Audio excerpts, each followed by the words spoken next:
stay on the sale of those assets. Chrysler says it needs the deal to go through quickly to survive. So what's next? Congressman Gary Peters is a Democrat from Michigan. His district includes the Chrysler World Headquarters and a large number of auto suppliers that are reliant on Chrysler. He joins me now from Capitol Hill. Congressman, thanks for coming on the show.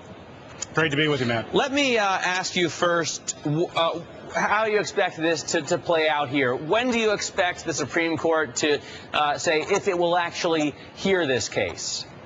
Well, it's hard to say precisely, but we believe that it'll happen quickly. In fact, we were surprised at the opinion from the justice. I believe that certainly the Bankruptcy Court and the Court of Appeals understood that it is absolutely urgent that Chrysler emerge out of bankruptcy as quickly as possible. The key here is to keep this company viable, to keep them employing tens of thousands of people, as well as having all the suppliers that are viable. They need to emerge out of bankruptcy very quickly, or it's not even going to be a decision. They'll be forced into liquidation, and I think we all agree that that is not a good outcome. It would be a terrible outcome as a result of this. Well, we don't all agree about that, because secured debt holders think that they should have more time here and that they have the law on their side. They certainly have precedent on their side. Why do you think that all of a sudden this bankruptcy should be treated differently than all the bankruptcies before it? Well, I mean, the bankruptcy code says that if a majority of creditors come together and agree on terms and moves forward, you have a vast majority of the creditors who have taken really a good business deal. In liquidation, the debt of Chrysler could be worth maybe 20 cents. It's hard to say what it would be worth, but certainly the value of an abandoned auto plant is not very much in today's marketplace. The creditors were given a good offer. The vast majority of those creditors took that offer. You've got now an Indiana pension fund that doesn't like the offer, and they stand to lose about $4.8 million if the offer goes through. However, it's uncertain they would recover that if they go into liquidation. They may actually end up worse in liquidation.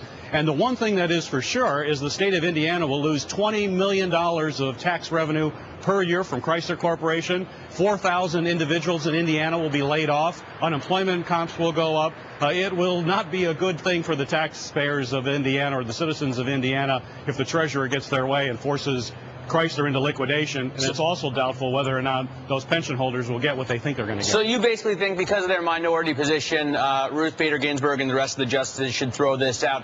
Are you concerned, though, that some of those bondholders in the majority group were strong-armed by the government? I mean, there have been a lot of reports that the treatment was less than fair.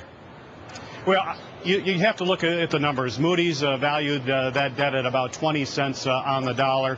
They were off close to 30 cents on the dollar. I think most business folks would agree that if you're going to get 20 cents in liquidation plus going through all of the costs associated with that, that if someone offers you 30 cents cash, that's a pretty good deal, and that's why the vast majority of people went with that offer. It was just a good business decision on their part, good decision for the creditors, and also a good business decision for the whole country to have this company continuing to employ tens of thousands of workers, particularly in this weak economy. The last thing we need are more unemployed people hitting the streets. That'll only continue the downward spiral that we're seeing in this economy. We got to keep people to work. We got to sell cars, and that's why here in Congress today we're taking up the Cash for Clunkers bill. That's going to have a big impact on selling automobiles. That is the best way to get out of a recession. Sell automobiles. That permeates through the whole economy, from plastic to steel to rubber. That is what's going to get this economy moving, and that's where we've got to get focused on right now.